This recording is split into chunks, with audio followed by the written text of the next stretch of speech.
You came all the way here just to return this? Yes, I did.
Yeah, things. Yes, I did.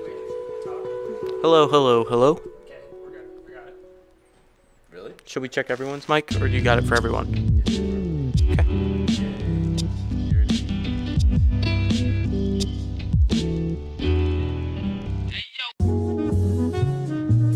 This is my first time.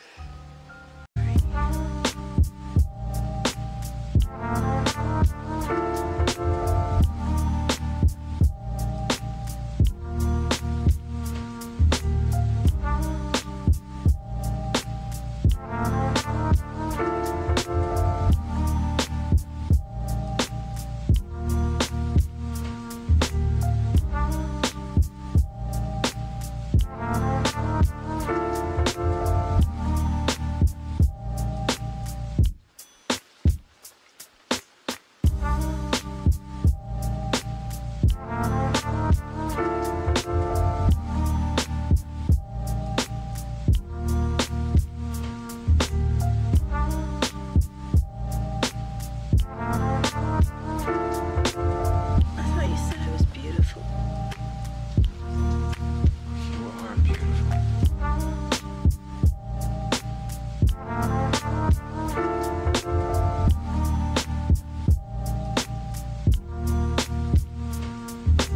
Everything's okay.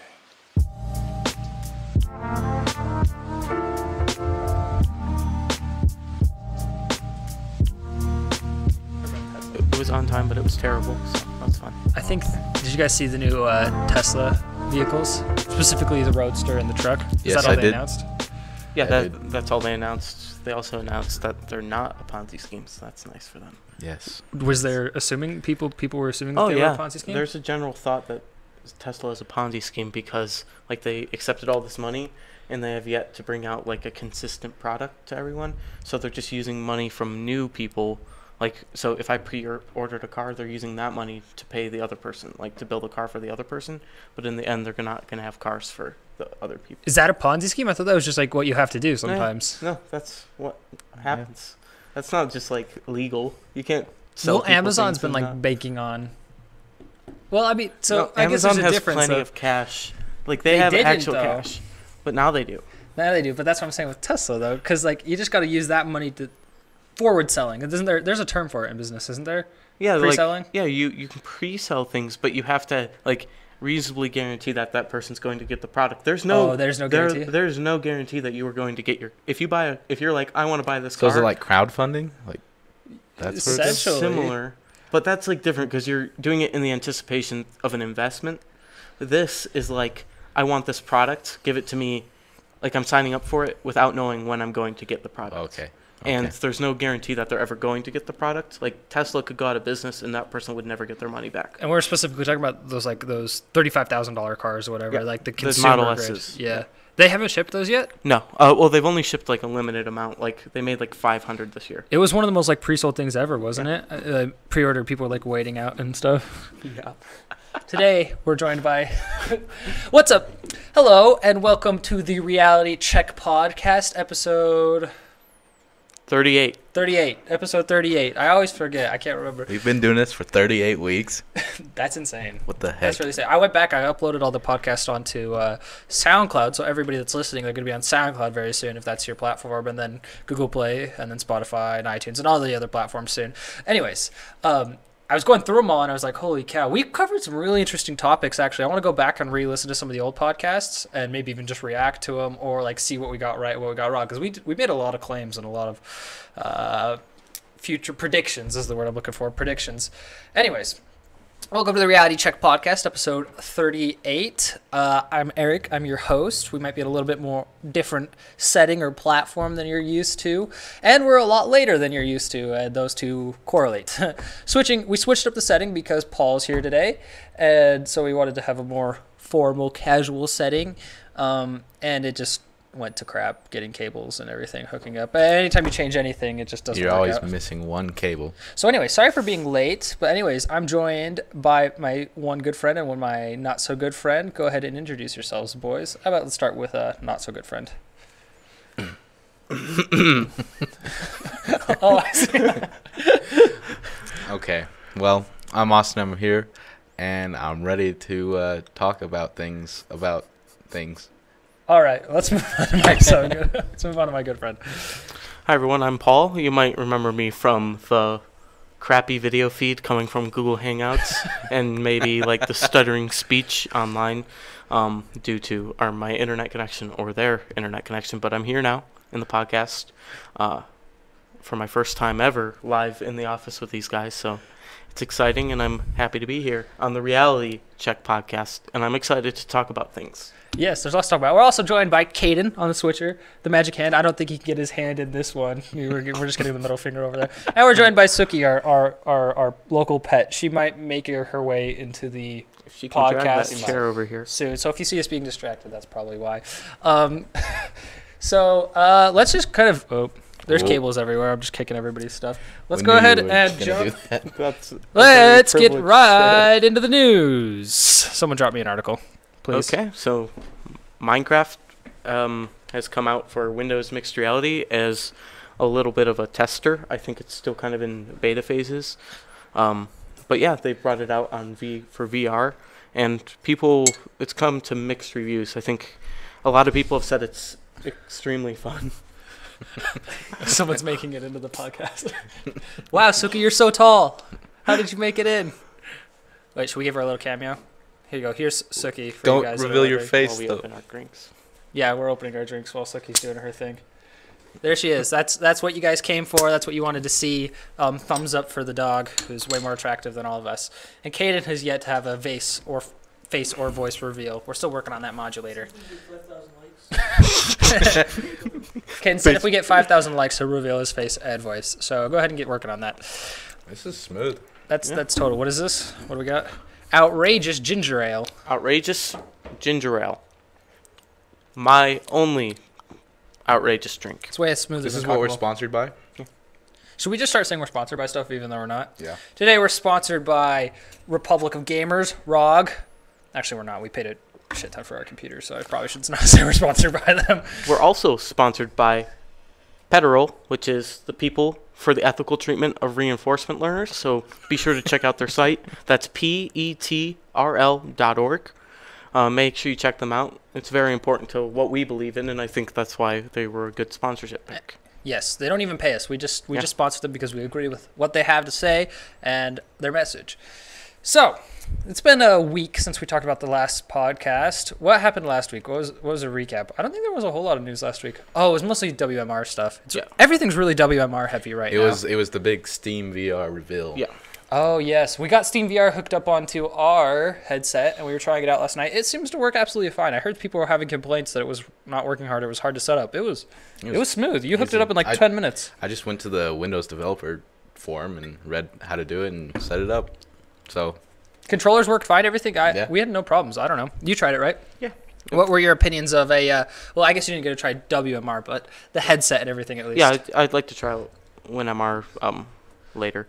But everything seems to work great. Like the handsets work great. The headset you works played great. the Arrow game? Yeah. Like, and no tracking glitches? was perfect. Really? No real glitches there. So yeah, everything worked fine. Which is what most people were worried about was like the longbow games and the shooting, which okay, we gotta focus. Which he didn't have.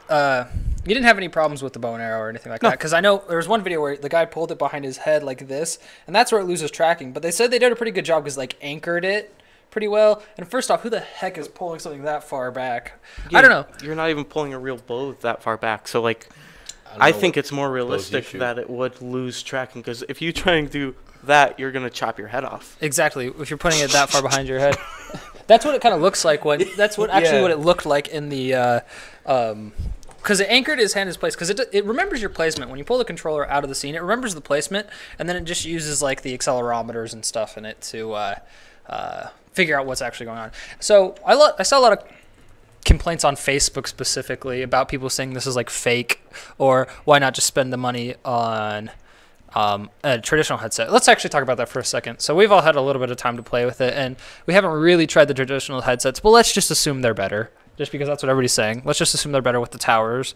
Tracking's better. Maybe these headsets are higher resolution and such. But do you think there's much reason Well, if you guys had $400 right now, you could pick up a Vive or a Windows MR headset. What would your guys' pick be? You want me to go? Yeah. Go ahead. Okay. So I guess I'm gonna be biased because I haven't tried the Vive ever. Yeah.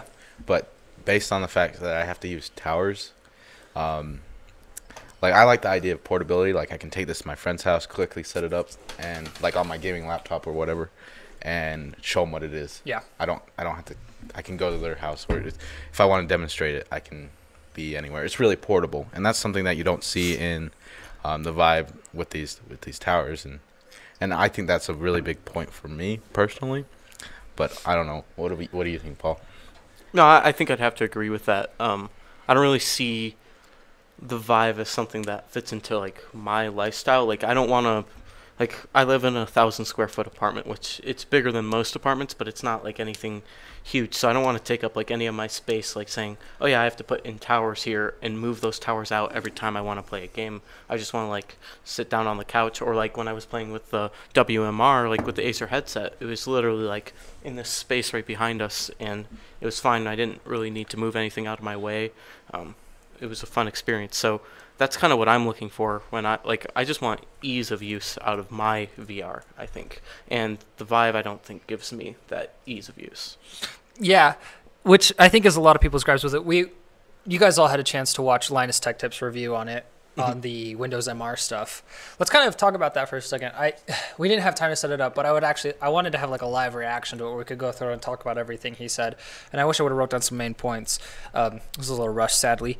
But he said he was very confused with what WMR, what Windows Mixed Reality was before he got it, and it was not what he expected. Do you guys think that's like a wide consumer problem? Because we talked about this before they came out. We talked about this back even when the HoloLens came out, how like mixed reality is like a dangerous term for consumers. Do you think his criticism there was accurate, or do you think it was a little over the top? I think it was very accurate. Maybe a little bit over the top, but I mean, Microsoft just called this mixed reality without like anything, and pretty much everyone just dismissed it as another VR headset almost immediately, without really knowing what it was. And I mean, we didn't know what it was until like just barely when we actually got our hands on it. Like they didn't do a good job of saying like remember when the HoloLens was coming out? Yeah. Like they took it and they showed us exactly what it was going to do. Exactly. With this, they didn't show us anything. It felt rushed. Yeah. It felt very extremely rushed. So, and it's kind of like a ridiculous term to put on what this is, you know? Yeah.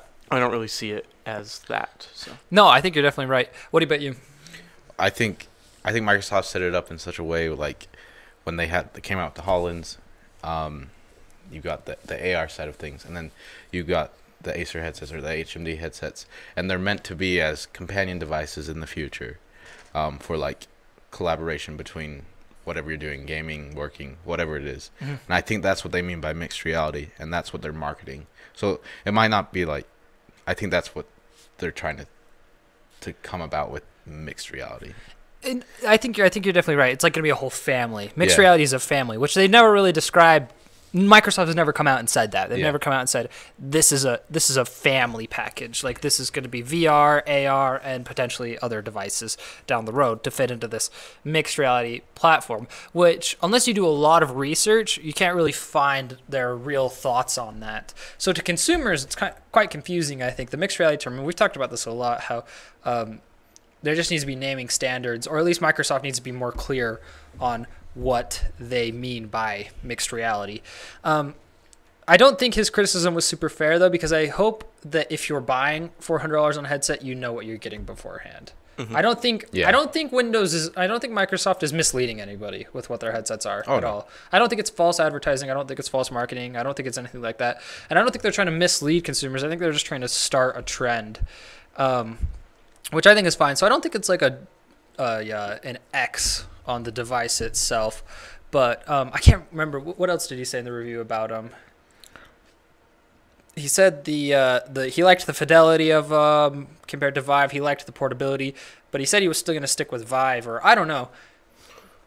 I just think that Linus comes from this like enthusiast sector, and I don't know if he I don't want to discount all of his opinions because I love Linus and his videos, Yes. but I think you have to take, as with anyone's criticism, you have to take it with a grain of salt and kind of make the decision for yourself because they're obviously coming from a viewpoint all to themselves. I mean, Linus is your enthusiast in anything tech. He wants top of the line experiences with anything. He's not oh, it's a good enough experience, it has to be the best. Definitely. And I think this is kind of one of those good enough experiences, whereas the Vive tries to be the best and it's more enthusiast grade. You're not Right. going to get the average consumer coming in and saying, oh, I want to turn my entire room into a VR play space. No, they're okay, every once in a while I can move my chair out of my den and I can play VR games. That is all I want. But for Linus, I think he's the kind of guy who would turn his house into a VR workspace. Oh yeah. And build everything around the technology in his And house. actually rather go for than, that 8K headset. Yeah. Yeah. Oh yeah, definitely. The Primax, or I can't remember, Pimax. I don't know what the name is exactly. That's exactly right. And I think Windows Mixed Reality has a lot of ground. A lot of people are crapping on the headsets, depending on what it is. I still think people are saying don't go with the Samsung. People are still saying going with the Dell, I think, is the main thing. Everybody wants to go with the Dell because it's got a wider FOV, which I agree with. That would be nice.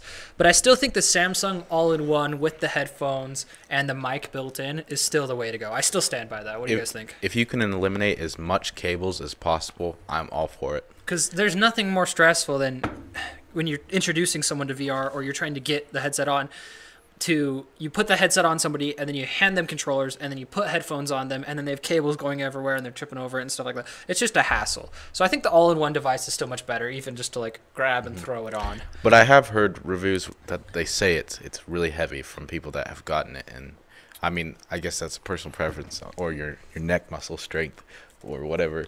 But I've heard it's pretty darn heavy. No, yeah, I remember when I put it on, that was my first thing I said was, this is very heavy. Because you get all that extra bulk with the headphones and everything. It makes sense why it's heavier, but I think that compromise, to me, is actually worth it. Because the headsets are really light, especially if you're used to wearing something like the HoloLens. The headsets are very light. Well, and it depends. So if you're using your VR headset with a pair of headphones, which I should hope you're doing, because, I mean, you should want good sound profiling if you're trying to have massive immersion, Yeah. and you should have a really nice pair of headphones to go with that, and those are going to be heavy as well. So I think maybe what is making people complain is that it is heavy as an all-in-one thing, but if you add up all the weights of the other stuff you need to go on top of it, like the headphones and that, I think it should probably equal out in weight. Like the Acer, your headphones are pretty light that we use with it, but if you got if we got a nice pair of Bose headphones or something, they would be just as heavy, Right. guaranteed. Exactly. I bet even with my Skull Candies, I bet if yeah. we added that onto the weight of the headset, I bet it'd be the same thing. And we just don't notice it because we're okay, headset on, now hand me the headphones, now hand me the controllers. The cables is just a mess, though. Yeah. I still think that's for mainstream, for VR to go completely mainstream. It's got to be completely seamless. What is it? So now that kind of makes a good kind of segue. So I guess Oculus is releasing a new headset called the Oculus Go, which is an all-in-one VR headset, which does not require any cables. No phone or anything? No phone. So do you load the programs on is it Steam VR capable? You want to drop that link in the chat real Yeah, quick? I'm not exactly sure. They're not. Again, it's a lot of fluff in this, but it's kind of touching on that idea of where someone actually labeled it. Ravi brought it up in the description, in the comments below. So he kind of gave me the idea. So I guess maybe over 1,000 VR games. So they don't give me a lot of information, but they say a personal portable theater. So what I'm guessing is it can even be used with glasses. So we're gonna see more of that these. makes more sense to me. We're gonna Even see. if it's a downgraded experience, I like VR. VR doesn't have to be highest fidelity. I mean, as long as you can maintain 90 frames a second, I don't think people really care super about incredible good graphics. And as long as you can control it. Yeah, as long as you get that frame rate, I don't think people really care. And if you have decent controllers, an all-in-one headset, I would pay the same for an all-in-one headset, even a little bit more. Actually, a significant amount more. This is only $200. It's only $200? Yeah. That's actually really exciting. And this, I think Facebook owns Oculus, so I think this is really smart. And I think this is the avenue they're going, is mass consumers, and to be able to have everybody get their hands on VR because they're investing heavily in VR content, which is interesting because they were not super heavy into the first Oculus. Like they didn't really care to like market it too much or anything like that. So we're gonna see more of these headsets worn by kids in the airport now. In the airport, yeah, definitely. Well, one thing that actually surprised me getting into VR more, because we're like I said, we're more of an AR channel. Getting into VR more is how big PlayStation VR is. I didn't realize that had such a big standing. I didn't know console level VR was that good. Or there's a huge community, and they're coming out with Skyrim for it, Fallout. There's all these games coming out for it. It's insane. Yeah, they've sold an incredible amount of units. I think they are outselling like Vive and Oculus right now, and that's just because everyone already has like the tower to run it, like in the PS4, and then getting the VR is like buying another PS4. But if you're like 1 year, okay, I'm getting the PS4. Next year, I'm gonna get the VR for the PS4. I think that's a very good like.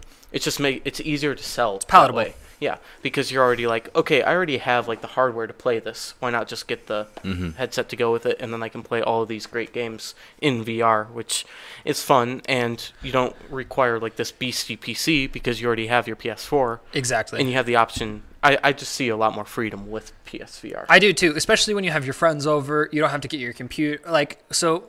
We're fairly tech savvy, so, and I think most people that are playing VR are fairly tech savvy, but I mean, still getting VR to run across all our monitors. We have 2 monitors, plus we want it to run on the TV, plus we want it to run on VR, so that people can be watching someone play VR on the TV. I think VR can be quite a social experience. I think it's like in a funny way. In a good way, yeah. It can be like a party way, not like we would never sit down and game together. Like there's no interaction like that, but it's fun at like a party where we watch our friends try VR. We put them in VR experiences. We all have fun. People can talk while someone's in VR, and then we just take turns. I think it has a lot of standing there. One thing in the comments, people were saying that the Samsung headset hurts their ears after a while, because that's one thing I did note when I put on the Samsung headset is it was on ear instead of over ear, which I'm just not too friendly of. But they clamped down on your ear really well and really eliminated outside noise, which is really nice. And they were comfortable. I mean, they're made by AKG. I mean, you can't really go wrong. He said after a long time they hurt his ears. To me, VR doesn't feel like a long time experience. I feel like after like 30 or 40 minutes, I'm done with VR. Yeah. Now, do you see that as a problem with VR as a whole then, that they can't get these long experiences? I mean, because PC games, their bread and butter is made on getting you to play like 12 hours. Wow. MMOs, WoW, Guild Wars, all of those games where you have to crank in thousands. StarCraft for days, dude. Yeah, so are they going to be relegated to like this mobile app market where it's just very simple games with not a lot of depth, and you're just like, oh, I'll play this when I'm on the toilet? I do think that's where it is now. I think it's a novelty at this point. Lucas Risotto made a great video talking about VR and how this whole AR VR is all a new medium right now, and of course it doesn't feel that like it was Is VR Dead was the video, which is a video we've wanted to talk about too. And no, we don't think VR is dead. We just think it's such a new medium that the experience isn't quite there, and it takes, like that one quote, it took us 15 years to dig into our phone, it's going to take us 15 years to dig out. And since we're such in the community and everybody that our viewers are such in the community, it feels like a long time. It feels like VR's been here for a really, really long time. But in reality, to consumers, it hasn't even touched yet.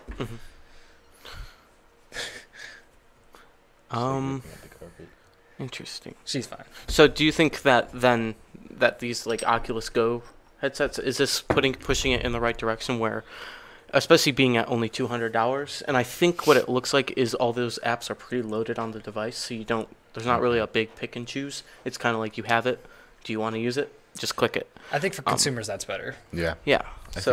You think it's just better for adoption as a whole? As long as it can go all in one, even if we're including games and stuff like that. I'm so for VR that's just completely all in one.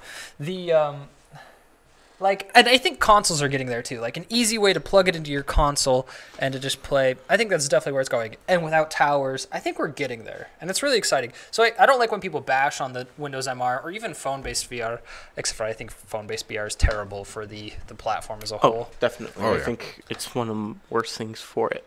So, then I guess, would you say that this seem, to me, it makes it seem a little more novelty. I mean, remember those Definitely. like little like joysticks you used to get with like 4 preloaded games? That's Oh, yeah. kind of what this is feeling like to me right now. So like obviously I'm gonna have to try it before I can really bash it or like it. But to me, I think it kind of makes it seem even more like a novelty. Like, oh, all the apps are preloaded. Like, I don't want a bunch of apps already preloaded. Like, I want to choose. See, and I'm the opposite. I want the apps preloaded. I just want to buy a device and have it however I want it. See, and the thing about VR overall, too, is the apps are very, like, cut and paste. The longevity, I think, is a problem because at least I cannot play VR for an extremely long amount of time without getting sick or without just, like, feeling dead. Like, the video that we just did, the exploit for the house. I was like dead after we filmed that because I was just in VR for how long? I was in there for like an hour and a half, 2 hours, which doesn't sound like a long time gaming, but just it's exhausting. I don't know. I'm super excited though.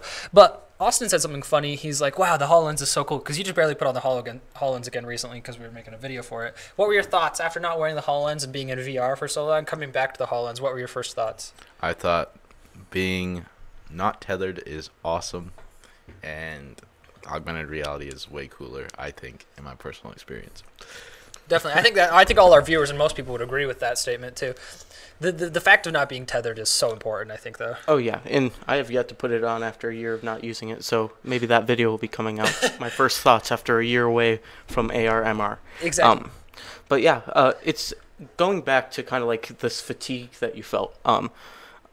That's kind of one of the major gripes about VR. And even with this new Minecraft game, it's like one of the most fatiguing games you can play, I guess, because the lateral movements are so important in the game. Yep. You move with the joysticks on the controllers, I guess is the control. So it's not like you're moving, and so a lot of people get like motion sick and just like can't play it for more than a half hour, which completely destroys the entire plan behind Minecraft. I mean, Minecraft, you need to play it Hours and hours. Hours and hours. To build the whole Hogwarts city. To have like a good time in it.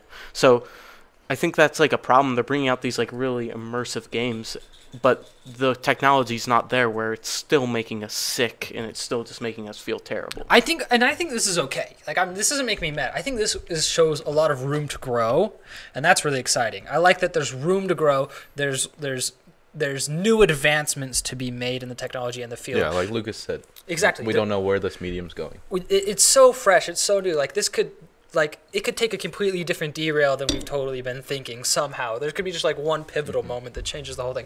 And I like that progression of it. Like, VR, I mean, we've already seen progression. We've got rid of the towers. That's a big move, actually. Getting rid of the towers is a big move. We're learning to higher fidelity, higher power computers. This advancement is coming. And as far as, like, the ideology behind VR goes, I think I'm down. I think I'm down to put on a headset and play with my friends for hours. If I can. If I could get, like, if we could get a GTA style thing and we could run around, what's the city? Liberty City? San Andreas. San Andreas. If we can run around San Andreas with my friends, doing stuff in VR, I'm totally down for that. Even more than computer stuff. I'm down for VR. I'm ready. Dude, we gotta go try that experience, the Void or whatever. Oh, yeah, it's down in Provo, actually. Yeah. It's down here in Utah. That's a private company. That's supposed to be really cool. We should go cover it. That'd be cool. When does that come out? You can get like selective demos at their offices, and sometimes they take them to like the openings of movies and stuff. But it was developed in here. For those of you that don't know what the Void is, it's a VR experience where you put the whole computer on your backpack and everything. They developed this whole thing, and then they have this whole, like, imagine a haunted house without actually the haunted house stuff. You put on a VR headset and you actually go through this canned experience with walls, but it's cool. Like, it's an Indiana Jones, so you're in just like a white room with nothing in it besides walls and like a maze. But when you're in it, you're seeing it stuff, and you'll get to a point in it, and you'll like reach out, and there'll be like a diamond, and you'll reach out in the real world, and you'll actually grab a diamond. It's really cool. From what I understand, it's supposed to be awesome. Yeah, I've only heard good things about it, and that sounds freaking cool to me. We should definitely go try that out. Anyways, to get on to MR, I think we actually have some news stories that we need to cover. Yeah, like Apple this is like hot off the press. It was rumored for a couple days, but today it just was confirmed by Apple that they're purchasing the augmented reality headset startup VRvana for $30 million. This is a Canadian-based company. Okay. And they built a headset called the the Totem, which I guess came out to rave reviews, but it was never actually put into production. So I What's wonder. the form factor look like on it? It looks like your typical VR headset. Oh, okay. I'll show you. Oh, I think I saw a video. This This is link. Yeah. what do they call this? There's a term for this kind of AR where they use a camera and they display your settings in front of you and then they lay stuff over it. I think. I don't think this is like the HoloLens. At least this it's technology. not. Yeah, this is called. Oh man, I can't remember. It's where I think they're going with the technology in the iPhone X. Oh yeah. They already have it there. Like they have the particle blaster or whatever they call it. The IR blaster. Yeah, the IR blaster. Particle blaster sounds cooler. Yeah, It's way cooler. if I was the head of Apple, we'd call it that. But you kind of get this idea. Like I think that's where Apple wants to go, and I think this is a good acquisition for them, and especially only $30 million. That's chump change to them. Oh yeah. So I think this is a good plan, and it kind of gives us a picture to where Apple's going. And I think they are saying, like, okay, we already have the technology in the iPhone X. Now we just need something similar to Google Cardboard, and we can do the VR, the AR that this company already does, and kind of expand upon that. Interesting. Yeah, that's awesome. And we haven't talked about it for a while, but ARKit's been out, and we actually got an iPhone. Well, we didn't get an iPhone, but we know somebody with an iPhone, and we've been trying ARKit. It's pretty cool, actually. We didn't make any videos on it because we haven't had time. There's been so many other videos to be made. But I want to delve into... Sorry for that, guys. All It of our looks like phones. someone messaged us on Slack. It's Arjun. It's called a pass-through system. Thank you. Oh, pass-through system. Yeah. Oh, he's telling me what it's called? Okay, thanks, Arjun. It's called a pass-through system. Is when it's a screen, and then it's like the AR is done through a screen in front of you. Anyways, it's where a lot of people think it's going to go. And actually, a lot of people think the HoloLens is a pass-through system if they've never tried it before, but it's not. Anyways, moving on to what I was saying. ARKit. It's cool. We got to try it. It worked really well. There was no apps on there that really like blew my mind or anything. And it did exactly what I thought it did. ARKit came out. Everybody was like, whoa, ARKit. And I haven't heard jack about ARKit. Okay, so you say it does exactly what you thought it did. So then is it like this? Is it like Cardboard VR then? Is it like a nothing almost? Or is it cooler than that? I'm going to say HoloLens Day 1 stuff without any of the major pre-release apps. Okay, yeah. So take away Fragments, take away Young Conquer. RoboRaid, take away RoboRaid. all of those. Okay. And that's basically what you're getting with ARKit at this point. It's early. You can tell it's early. All the apps. I think they really failed by not having any flagship apps. Okay, so why do you think that Apple did that then? Why would they release this to people and not give us a flagship app to play? Apple's never given us a flagship app, but it feels like if you're going to come out with this system, like this whole new way to contextualize information, I think they should give us a better use case than just say, oh, we'll leave it to the free market. I think they which were wasn't ready rushed. for it. I think they were rushed is what it was. I think they just wanted to get something out. Microsoft had a lot of time. Nobody else was competing with them. They could sit down. Fragments probably took so much money and time to develop. So I'm curious. I wish I could see when Microsoft came up with this idea. I want to see when their patents were filed, when people started discussing this, or even before that. I would love to get like an inside history of the HoloLens, because I'm going to say this has been around for like 5 or 6 years before they released it, if not more. Ever since Microsoft Bob. Oh, the software house. Mm-hmm. So I think you always throw me off my train I'm of thought. sorry. Train wreck. I think they've been thinking about this a long time, and I don't think anybody else had that much time. And so I don't think that's why we'll see experiences comparable to what Microsoft has or what the HoloLens has for quite a while. And I think that's why we're seeing Apple kind of scramble to buy up startups. I mean, $30 million, that's not that much for an acquisition, especially if someone's producing and they have a product. That's like nothing. Yeah, especially if they have a product and they're showing something off. Normally that's like you have an idea and you have some patents maybe. And that's why they would want, if these guys actually have a product. So, I mean, we're probably making these guys have like seller's remorse, like, oh, should we have sold or should we have asked them for They're more? like watching us. Yeah. I bet they could have held out for more. I bet, honestly, if they could have kept developing their device, kind of pulled the long haul like Meta's doing. I think Meta's handling it probably the smartest. Out of any of like the lower end people, Meta's doing a really great job right now, just biding their time, waiting by, building cool things, building cool technology, and then someone's going to buy them up. So some big company, Alibaba, somebody's going to be like, just want to get into the AR game, and they're going to dump a crap ton of money on Meta's plate to acquire them. And I think that's their end goal, actually. Pull it off the table so it doesn't vibrate. But any comments? Has anybody said anything super exciting? Let's see. Number one HoloLens fan, Xbox One X will be stepping stone in mass VR adoption for games. Very true. HoloLens for life. Mobile AR is all about utility. It does not have fun factor in it. I don't think it even has utility factor. Yeah. I think it has. I don't factor. understand where you're coming from by saying that right now. I think it more comes from just like showing people what they might be able to do. But to say that it has utility in it, I don't think there's many apps out there in the AR space that you're like, oh, I can use this every day, and it like if I forget to bring like my glasses with me or my phone with me, I will just be completely a wreck. Like, yeah, I don't see any app at that point that does that. Exactly, and that comes from part where we're new into the medium, but at the same time, it does show like how rushed I think Apple was, that they didn't create anything like that because they didn't pre-install anything on anybody's phone, which I think they should have created something and pre-installed it on someone's phone and forced people to get used to it, honestly. But we see everybody, I mean, look, AR Core was feeling really, really rushed, but we haven't heard anything about AR Core recently. Like, it was like there, everybody's like, oh my God, it's coming tomorrow, get on the dev edition, get on this because it's coming super fast. I think AR Core realized, hey, AR Kit is really not that big of a deal. You know, and I think that's why we haven't made very many videos about it, because I haven't seen many videos online. No. There's not much competition. I don't know how much the need is. So that's why we don't feel super rushed about it. So I don't think it's a bad thing, but it's just interesting. I'm curious to see where it goes, though. The animojis. That's what's going to save them. Yeah, oh, really? Right. Yeah, just a couple emojis where... Come on, Austin. $1,200 for the emojis. That's why I buy an iPhone.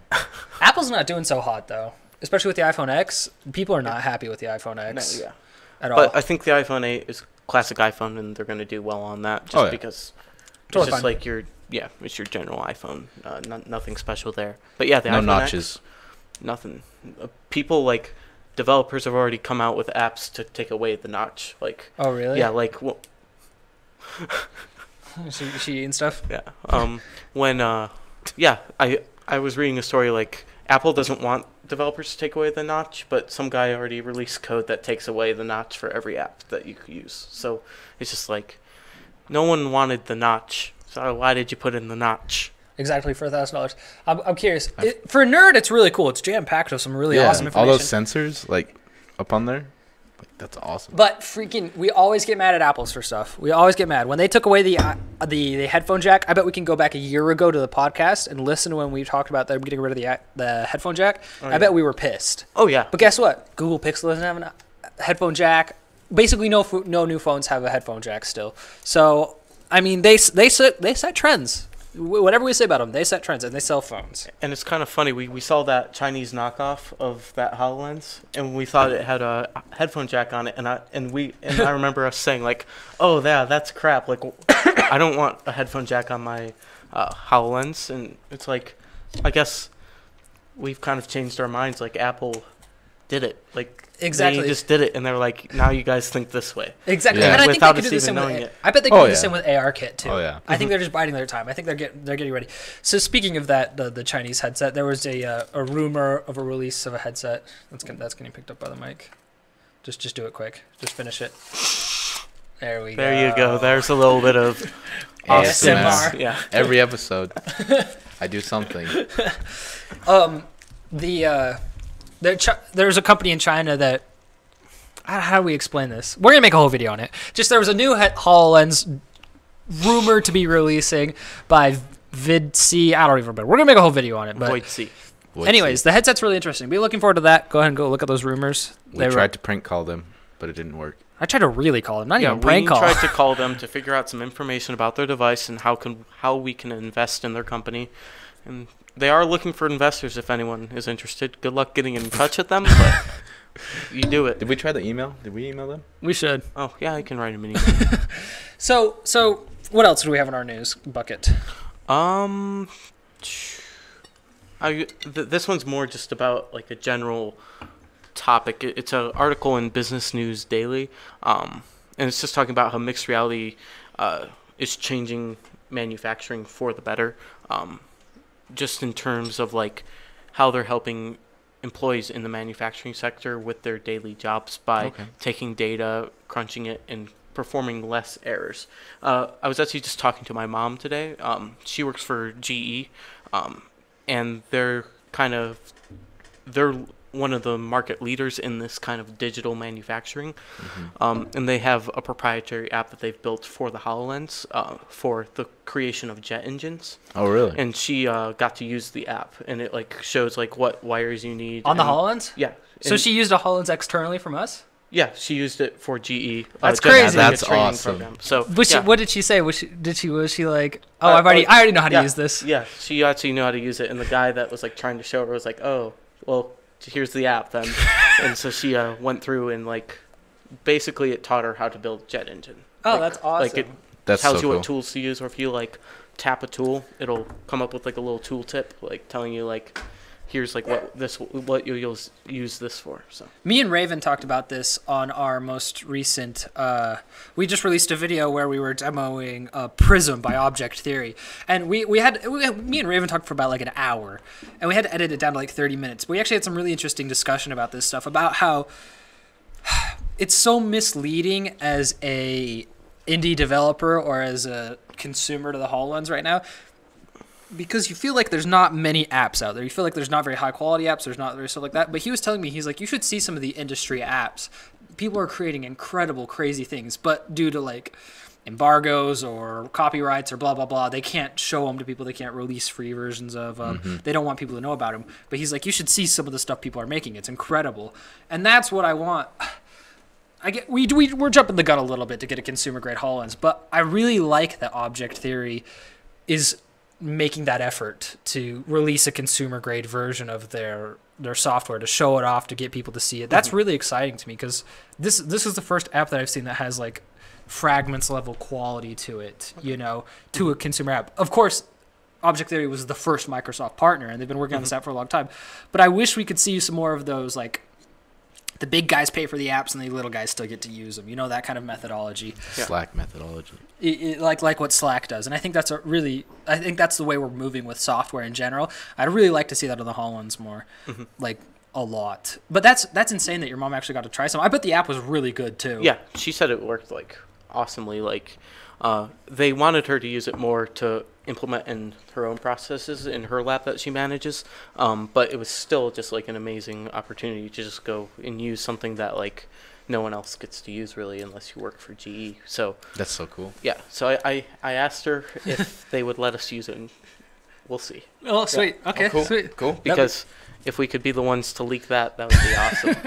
So Leak. We need to find a better word than leak. like drop release. that like and show people Drop the exactly news. what they're doing. Break Because the news. I know like there's always these new articles like, oh, Ford has this new Yeah. app, GE's doing this, Rolls-Royce is doing this. Well, we never get to see it because it's all proprietary information. So if they could cut out just certain parts of it for us, like all we want to see is the basic methodology. Like Yeah. if we, Even if we can talk to someone, not even Yeah. demo it. yeah, or like do what you guys did with the Meta, like where you're like talking through it and maybe you don't get the best video of it, but you show like little snippets of You what's can still see gonna what people happen. are working on, which Yeah. is awesome. I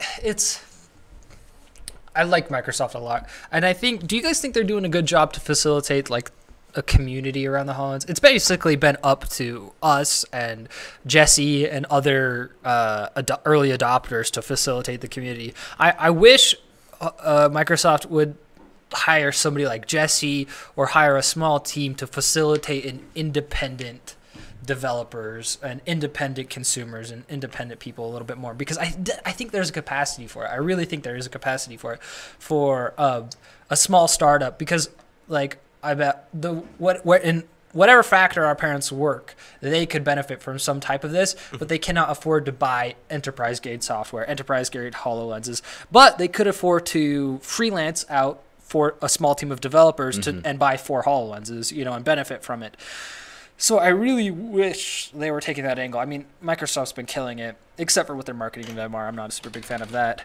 But I don't know. I'm just interested to see where that goes and how they push the community edition forward. Because I think what's going to be huge for it is that little like conference thing we're going to in February at the Microsoft headquarters.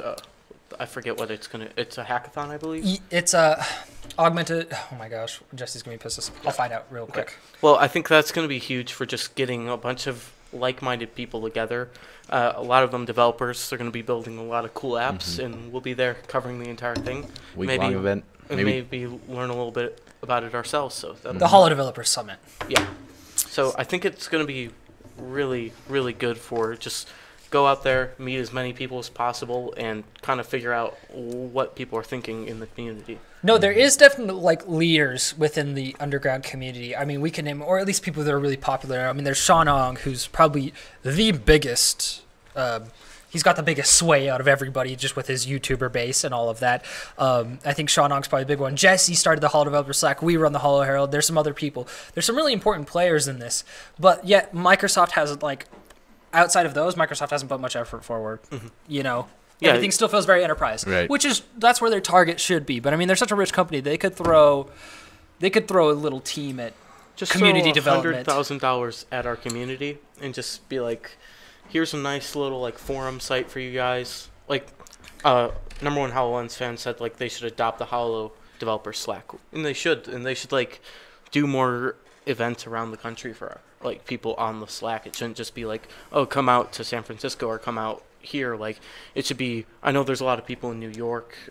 There's a lot of people in the Miami area. Everywhere. Everybody's so fragmented, and I mean, HoloLens just got listed like 26 more countries, and those people that are like developing for enterprise level, it's going to seep into like the down low stuff. And I just wish there was a little bit more there. I don't see it from any company really though. I don't see it from Oculus or Vive or I don't, maybe because I'm not part of those communities, or Meta doesn't really push it forward. Nobody's really caring for that. I guess they need to make money, and that's where the money is, and then they can kind of focus on that stuff later. And I guess if you think about it, if from our perspective, if we had a product and a lot of people started using it, would we try and facilitate the groups if they were already like facilitating themselves on Slack or Reddit? I honestly don't think it would be worth our time if they're already self-organizing. That's a good point. I mean, on the Holo Developers Slack, I know they just created a bunch of people got together and just created like a wiki for developing on the HoloLens, because Microsoft hasn't put out like anything. Like, they have their developer videos and they have some forum stuff, but they haven't been collecting a bug database. They haven't collecting a development database or anything like that. And I know they've been Jesse and his team of people have been managing the GitHub repos and all of that stuff. It's just interesting how like there's like this little hacker culture that's growing around the augmented reality stuff. It's really exciting. It's cool for us because like we can see faces and we can see people. We can like name people, and Microsoft can name us. So I guess they're getting their word out there.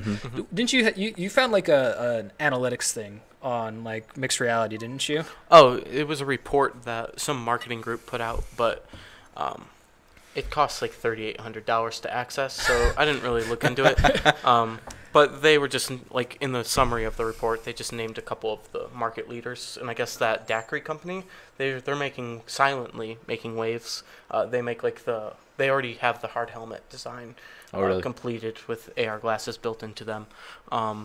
They've been doing things like that. They've been coming out with things you connect to your camera to do AR on your cameras. Oh yeah, I saw that.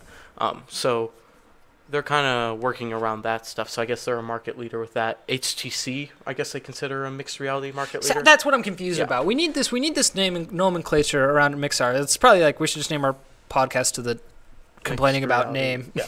complaining about labels. The What is Mixed Reality podcast. Exactly, because there's so much stuff encapsulated under this video. I don't think we've seen any other, at least to my knowledge, I can't think of anything off the top of my head that has so much confusion around a terminology. But yet there's analytics, there's data being made, there's stuff being marketed, there's devices being sold under this title. But you can't get a group of 10 people together that all have the same definition of what it is.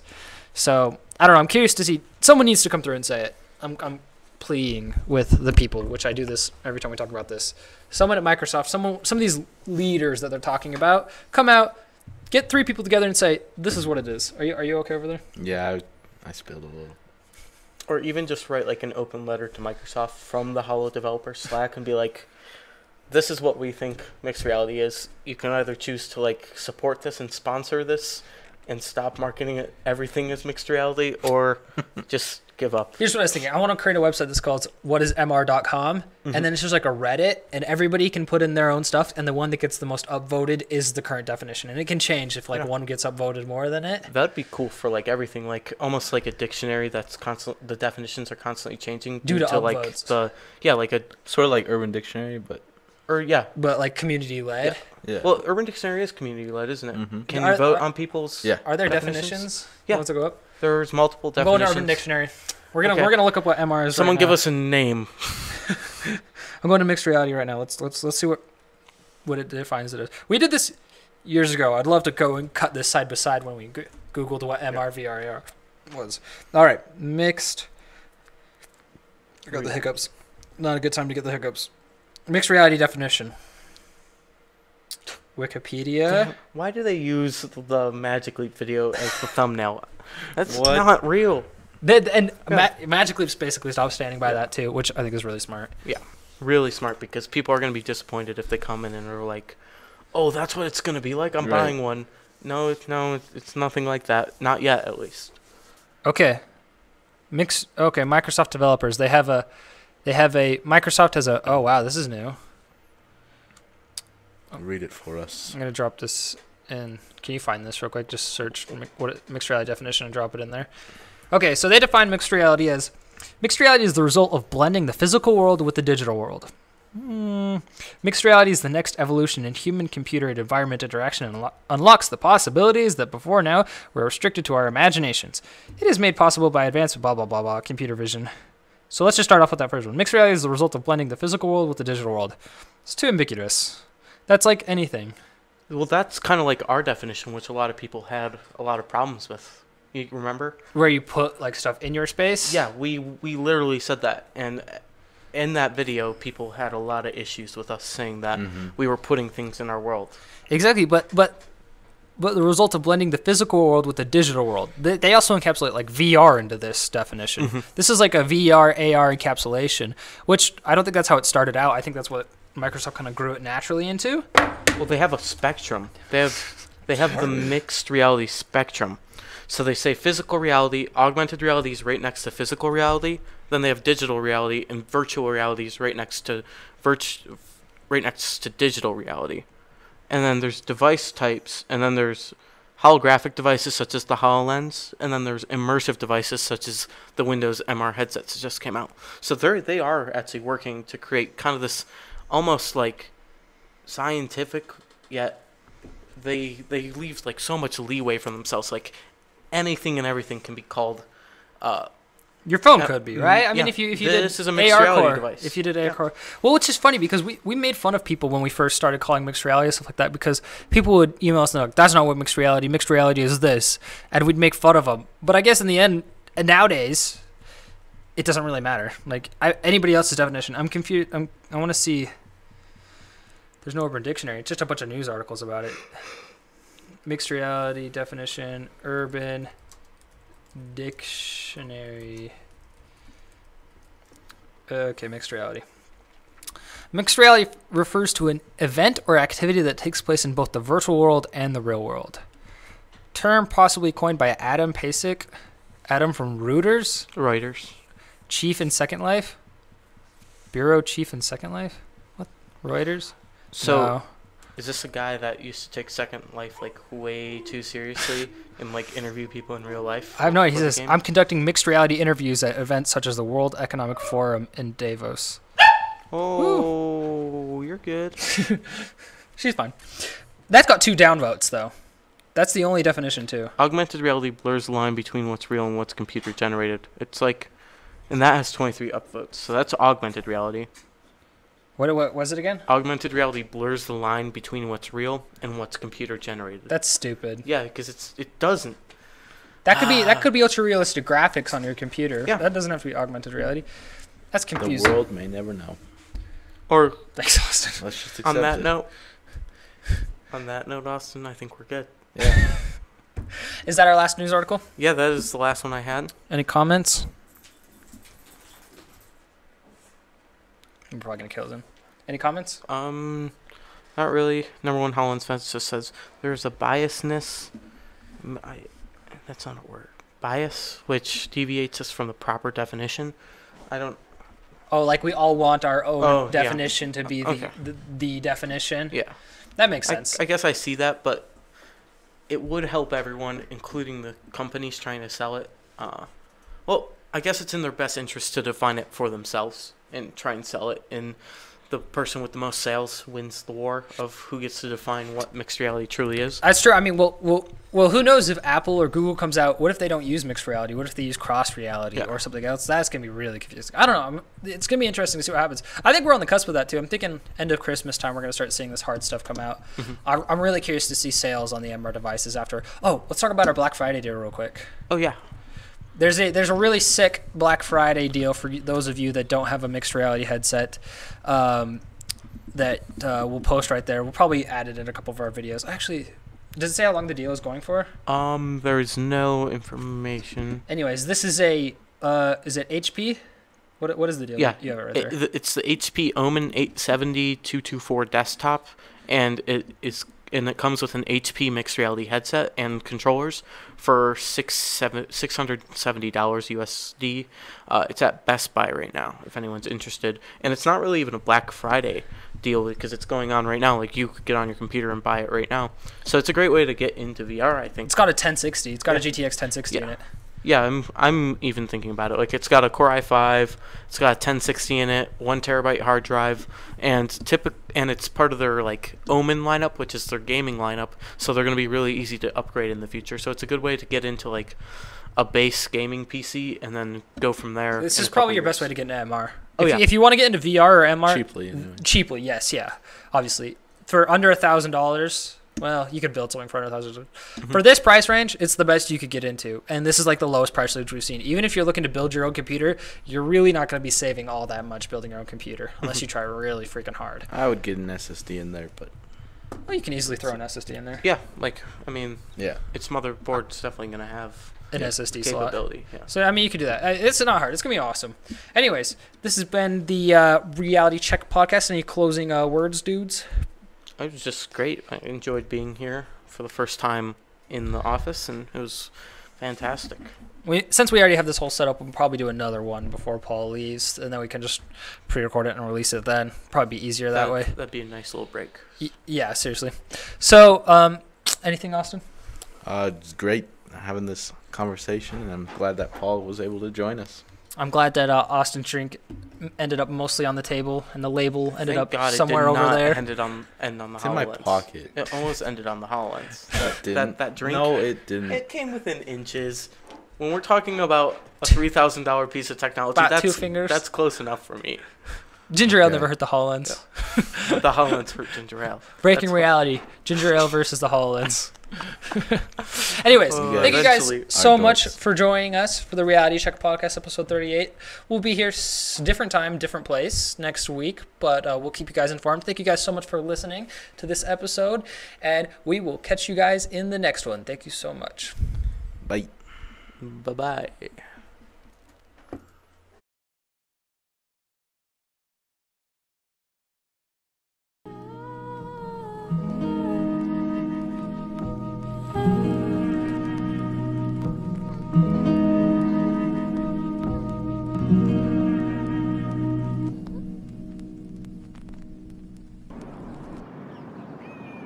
I ask you about love, probably quote me a sonnet. But you've never looked at a woman and been totally vulnerable. You can't tell me what it feels like to wake up next to a woman and feel truly happy.